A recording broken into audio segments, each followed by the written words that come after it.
காங்கிரஸ் கட்சியை சேர்ந்த விஜயதரணி நம்மோடு இணைப்பில் இருக்கிறார். அவரிடம் கேட்கலாம். காவிரி மேலாண்மை வாரியம் அமைக்க 4 வாரத்தில் மத்திய அரசுக்கு உச்சநீதிமன்றம் உத்தரவு பிறப்பித்திருக்கிறது. இது குறித்து உங்களுடைய கருத்துக்களை பதிவு செய்யுங்கள்.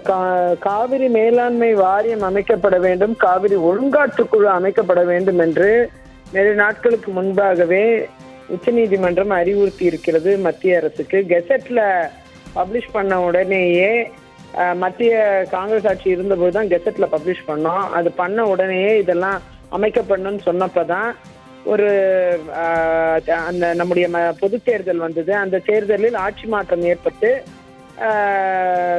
காங்கிரஸ் இருந்து பிஜேபி ஆட்சியை கைப்பற்றியது.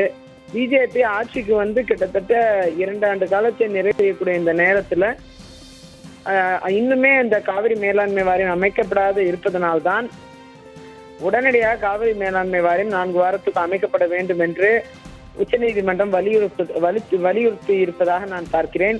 இது மட்டும் போராது. அதாவது இந்த காவிரி ஒழுங்காற்று குழுன்னு ஒண்ணு அமைக்கணும்னு சொல்லியிருந்தாங்க இதுக்கு முன்னாடி, மானிட்டரிங் கமிட்டி.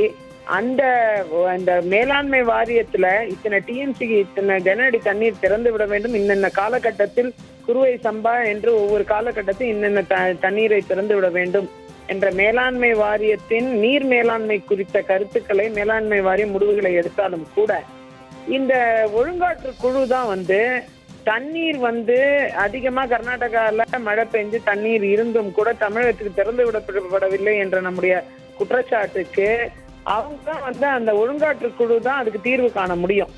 அவங்க தான் வந்து அந்த மேலாண்மை வாரியத்த தீர்ப்புகளையும் அறிவுறுத்தலையும் நடைமுறைப்படுத்துற இடத்துல ஒழுங்காற்று குழு.